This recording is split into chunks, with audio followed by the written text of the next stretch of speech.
Naomi, come to the hospital right now. My husband has collapsed. In the middle of the night, I woke up to the sound of my phone ringing. It was my mother-in-law's desperate voice telling me to come to the hospital immediately. What? Okay. I'll head there right away. I quickly grabbed my husband and we got in a car. While driving, my husband, who was sitting in the passenger seat, was giggling and exhaling a smile of alcohol. I couldn't help but wonder, why is he laughing in such a serious situation? As I drove, my husband continued to mutter strange things. Yeah, right. So Dad collapsed. He must have taken what I gave him. Good. Everything is going as planned. I felt my blood draining from my face. My heart was pounding in my chest. The only sound in the car was my husband's unsettling laughter. Now, I can become the president of the company. When he said that word, I changed the destination and made a sharp turn. My name is Naomi. It's been 3 years since I married my husband Steve, and we live alone without children. We do want children eventually, but for now, we've decided to focus on work after discussing it together. This is because Steve's father was the president of a printing company, which, although not a large corporation, was a well-known company in our local area. They handle a wide range of work, from corporate flyers to official government documents to web design. You can always see their work around town. Steve, being the only son and heir, quit his previous job and learned the business from his father after we got married. I also wanted to contribute, so I started working with Steve and my in-laws. We agreed not to have children yet, so we could concentrate on work, as there was still so much to learn.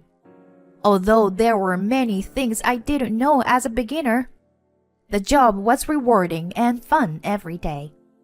My father-in-law was a reserved and very strict person, but he was more serious about work than anyone else and was respected by both customers and employees.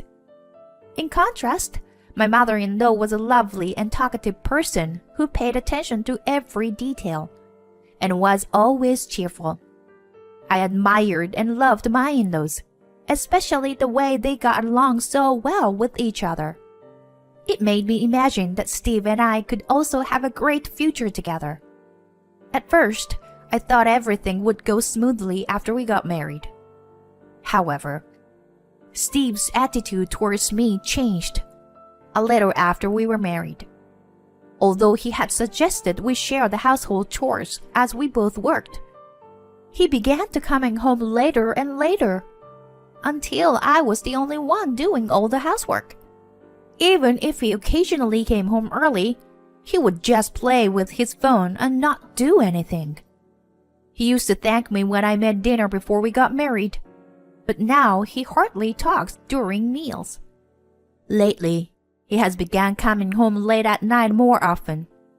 When I asked him if something is wrong, he just goes straight to his room without even looking at me. As these days continue, the once happy married life has become a pile of dissatisfaction towards my husband. When I complain about his attitude, he always responds in the same way. I'm a man who will become the CEO in the future. Know your place. At first, I was just surprised by my husband's terrible language. But as it continued, my disgust grew. Naturally, thoughts of divorce crossed my mind many times. But my in-laws were such nice people, and I didn't want to break off my relationship with them through divorce. The employees at my father-in-law's company were also good people, and the work itself was interesting. I thought it was better to put up with some frustration rather than lose all of this by divorcing Steve. One day, an event happened that pushed me to my limit. Late at night, I received a call from my mother-in-law. She was in panic. She said my father-in-law had collapsed, and my mind went blank. I woke up Steve, who was sleeping, and shook him in a panic. "Steve, wake up!" "What's wrong? It's still dark." I told him what my mother-in-law had said, and he yawned lazily. "Your father collapsed. I just got a call from your mom." "Huh? Dad? Can it wait until morning?" "What are you saying? He collapsed." "Oh, okay. Just give me a minute." Steve, who still seems dazed, ignored my words and tried to slip under the covers. My husband, who hadn't come home until late as usual today, must have been out drinking. No matter what I said, he didn't seem to hear me and only gave me half-hearted replies. So I reluctantly dragged my husband into the car and headed to the hospital. Until we got into the car, he grumbled and complained, looking unhappy. However, once we started driving, the movement of the car seemed to be soothing, and my husband quickly fell asleep in the passenger seat. Even though his own father was in danger, I couldn't help but sigh at Steve's carefree demeanor. How can you sleep so soundly in this situation? To my surprise, he responded to my muttered words. "When I said it was from you, Naomi, Dad was super happy to take it, you know." It was more like a sleep-talking reply than a coherent one. Chuckling in a creepy way, Steve continued speaking. "He never drinks with me, no matter how many times I ask. But once I mentioned your name, he immediately agreed and started getting ready. Isn't it strange? What kind of a father he is? Huh. And he drank so much today. But you know what? With this, I can become the president soon." Steve's words made my blood run cold. Could it be that my husband put something in the drink? What if my father-in-law collapsed because of his doing? As I watched Steve laugh uncontrollably, looking so happy and amused, I felt a chill run down my spine. I could feel my fingers, gripping the steering wheel, growing cold. Panicking, I quickly parked the car and nervously phoned my mother-in-law. After a few rings, I heard my mother-in-law's voice, sounding weaker than usual. "Naomi, glad you called. I'm sorry I panicked earlier. He's all right now. His blood pressure went up a bit, but he's not in any danger. Just to be safe, we're keeping him in the hospital today. Don't worry." "Oh, that's good. I was worried. Just glad he's okay. I'm sorry for causing you trouble." "No, I'm just relieved he's okay now." Hearing my mother-in-law's words, I breathed a sigh of relief. But Steve's words from earlier still bothered me. By the way, there's something I want to ask you." "Oh, what is it? What's wrong?" Glancing at Steve, who had fallen asleep in the passenger seat, I mustered up the courage to ask her the question on my mind. "Did Steve and Dad drink together tonight?" I had a feeling that was half praying for it to be wrong, for it to be denied. But what I got from my mother-in-law was affirmative words. "Yes, Steve came over to our house with wine, saying that you bought it for him. Sorry for the late thank you, Naomi. My husband was very pleased with it." My faint hope collapsed with her words. Gradually, my mind panicked. What should I do? What can I do? My mother-in-law was concerned as I fell silent for a while. Naomi? What's wrong? Nothing. It's just... I told myself that this was the right thing to do. And then I spoke to my mother-in-law. I'm going to the police now. Huh? What? The police? I felt as though my mother-in-law's puzzled voice came from far away, as she had no idea what was going on. I managed to speak through my trembling, as I relayed what Steve had told me to my mother-in-law. What? Steve would never do such a thing. It must be a misunderstanding.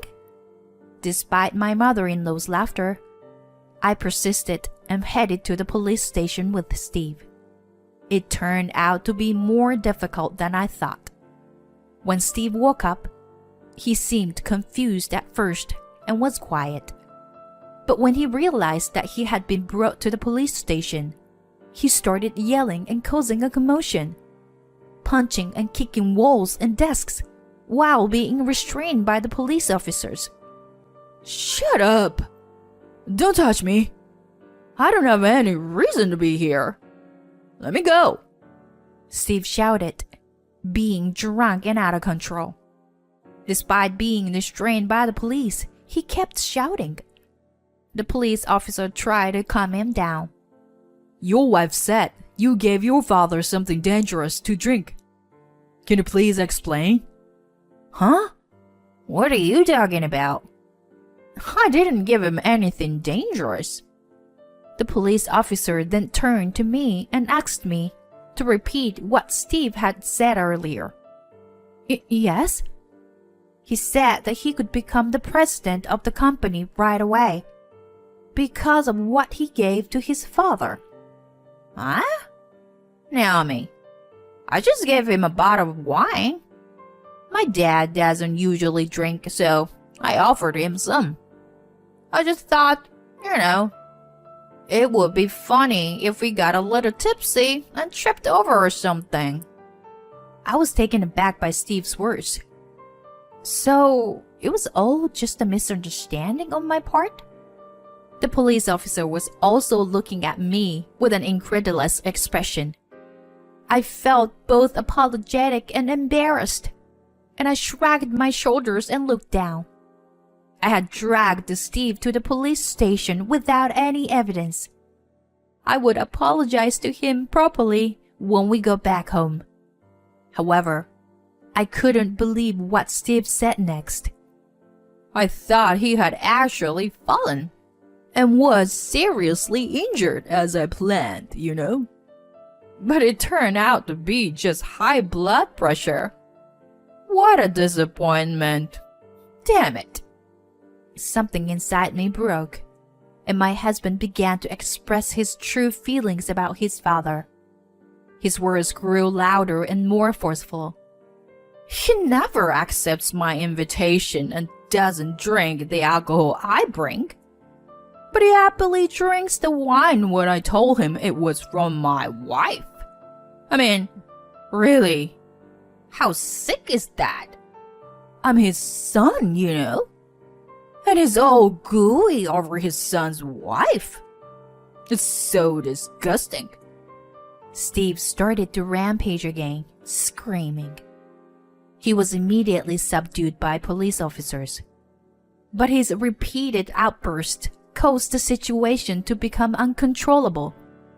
Eventually, it was resolved as a family dispute, and we went home in the early morning. The car ride home was very quiet, with Steve sleeping soundly next to me. While looking at him out of the corner of my eye, I made a decision.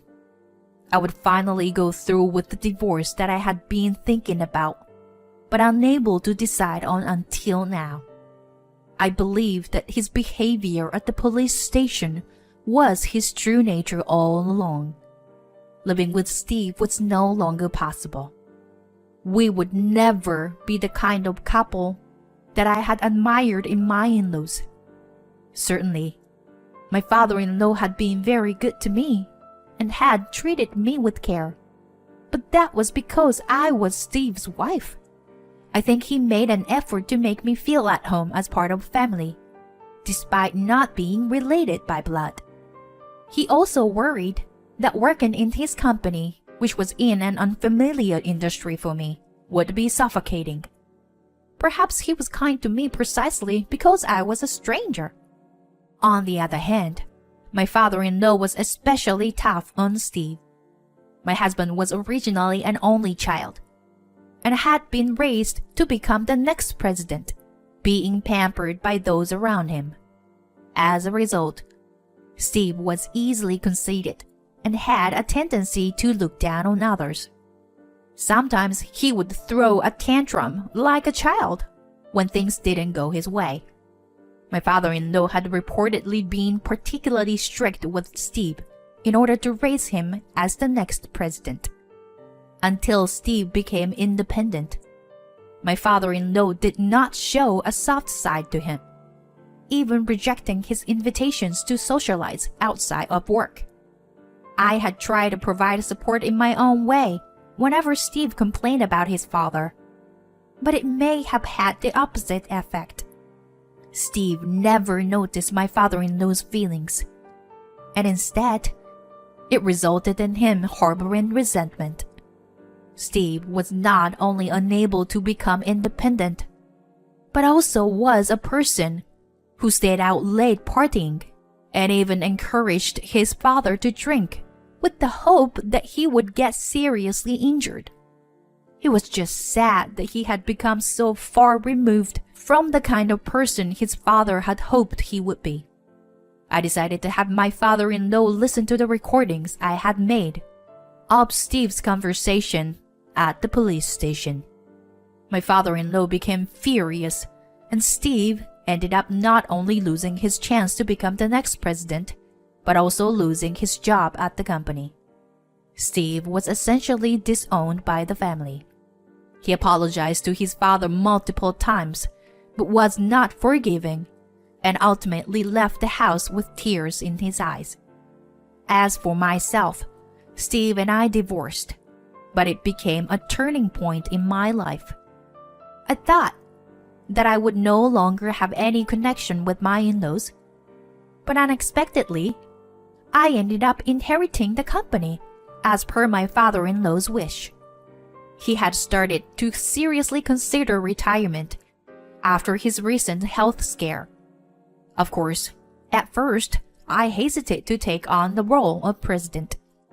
However, since Steve was an only child and there was no one else to take over the company, I wanted to repay my in-laws in some small way. Now, although I am inexperienced, I am struggling every day as the president in order to continue the wishes of my in-laws. A few months after the divorce was finalized, my phone suddenly rang. The screen displayed an unexpected name. Naomi, it's me. What do you want, Steve?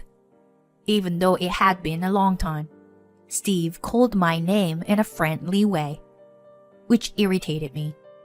I heard that my dad's company is in your hands now. It must be tough for you to handle it all alone.